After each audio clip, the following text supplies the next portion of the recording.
Encounter 20 మంది నక్సల్స్ హతం. బీజాపూర్ సరిహద్దుల్లో ఎదురు కాల్పులు, కొన్ని గంటల పాటు కాల్పుల మోత. కొనసాగుతున్న ఆపరేషన్ కగార్. గడ్చిరోలిలో ఆయుధాల స్వాధీనం. ఒకప్పుడు 20 మంది 30 మంది అసలు ముగ్గురు నక్సలైట్లు 4 నక్సలైట్లు చనిపోయారంటేనే పెద్ద వార్త ఉంటుండే. ఇవాళ అది రొటీన్ ఇదిలాగా మారిపోయింది. ఇటు పోలీసుల వైపు జరిగినా అటు నక్సలైట్ల వైపు జరిగినా రొటీన్ వార్తలాగా మారిపోయింది. ఈ ఆపరేషన్ కగార్ స్టార్ట్ అయిన తర్వాత సరే మావోయిస్టులు కానీ ఎవరైతే పౌర హక్కుల నాయకులు వీళ్ళందరూ ఏం చెప్తున్నారంటే ఆల్రెడీ కొంతమంది ఆదివాసీలని వాళ్ళని బందీలుగా చేసుకొని వాళ్ళకి అవసరం ఉన్నప్పుడు వాళ్ళని గాల్చేస్తున్నారు అన్నది ఒకటి. కొంతమంది నక్సలైట్లను ముందుగానే వాళ్ళ అదుపులోకి తీసుకొని ముందుగానే కొంతమందిని అదుపులోకి తీసుకొని పెట్టుకొని ఇష్యూ సైలెంట్ అవుతున్నప్పుడు అల్లా ఒక 10 మందిని ఒక 20 మందిని చంపేస్తున్నారు, కాల్చి పడేస్తున్నారు అన్నది ఇంకొకటి కూడా మాట్లాడుకుంటున్నారు. ఇగో బీజాపూర్ సరిహద్దుల్లో ఎదురు కాల్పులట. ఛత్తీస్గఢ్ అడవులు మరోసారి కాల్పుల మోతతో దద్దరిల్లినాయి. బీజాపూర్ సరిహద్దుల్లో భారీ ఎన్కౌంటర్ జరిగింది. ఈ ఘటనలో 20 మంది మావోయిస్టులు హతమయ్యారు.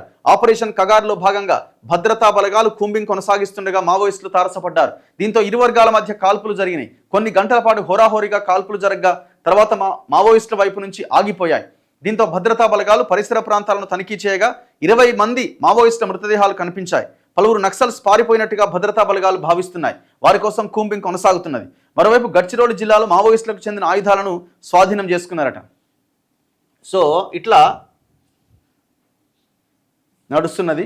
ఇక కర్రెగుట్టలది ఏమైందంటే అందరు సైన్యం అంతా వెనక్కి వచ్చేసింది. ఆ గుట్టలు ఎక్కలేక ఏం చేయలేక వెనక్కి వచ్చిన సందర్భం అయితే కనబడతా ఉన్నది. మరి చూడాలి మళ్ళీ కొనసాగుతుందా లేదా అన్నది. మరో ఎన్కౌంటర్ 20 మంది నక్సల్స్ హతం. బీజాపూర్ సరిహద్దుల్లో ఎదురు కాల్పులు, కొన్ని గంటల పాటు కాల్పుల మోత.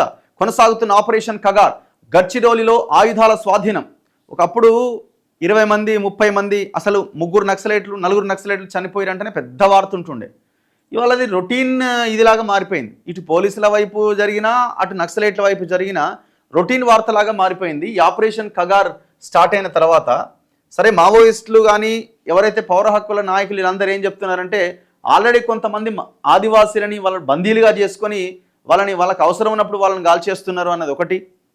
కొంతమంది నక్సలైట్లను ముందుగానే వాళ్ళ అదుపులోకి తీసుకొని ముందుగానే కొంతమందిని అదుపులోకి తీసుకొని పెట్టుకొని ఇష్యూ సైలెంట్ అవుతున్నప్పుడు అల్లా ఒక 10 మందిని ఒక 20 మందిని చంపేస్తున్నారు, కాల్చి పడేస్తున్నారు అన్నది ఇంకొకటి కూడా మాట్లాడుకుంటున్నారు. ఇగో బీజాపూర్ సరిహద్దుల్లో ఎదురు కాల్పులట. ఛత్తీస్గఢ్ అడవులు మరోసారి కాల్పుల మోతతో దద్దరిల్లినాయి. బీజాపూర్ సరిహద్దుల్లో భారీ ఎన్కౌంటర్ జరిగింది. ఈ ఘటనలో 20 మంది మావోయిస్టులు హతమయ్యారు. ఆపరేషన్ కగార్లో భాగంగా భద్రతా బలగాలు కూంబింగ్ కొనసాగిస్తుండగా మావోయిస్టులు తారసపడ్డారు. దీంతో ఇరు వర్గాల మధ్య కాల్పులు జరిగినాయి. కొన్ని గంటల పాటు హోరాహోరీగా కాల్పులు జరగగా తర్వాత మావోయిస్టుల వైపు నుంచి ఆగిపోయాయి. దీంతో భద్రతా బలగాలు పరిసర ప్రాంతాలను తనిఖీ చేయగా 20 మంది మావోయిస్టుల మృతదేహాలు కనిపించాయి. పలువురు నక్సల్స్ పారిపోయినట్టుగా భద్రతా బలగాలు భావిస్తున్నాయి. వారి కోసం కూంబింగ్ కొనసాగుతున్నది. మరోవైపు గడ్చిరోలి జిల్లాలో మావోయిస్టులకు చెందిన ఆయుధాలను స్వాధీనం చేసుకున్నారట. సో ఇట్లా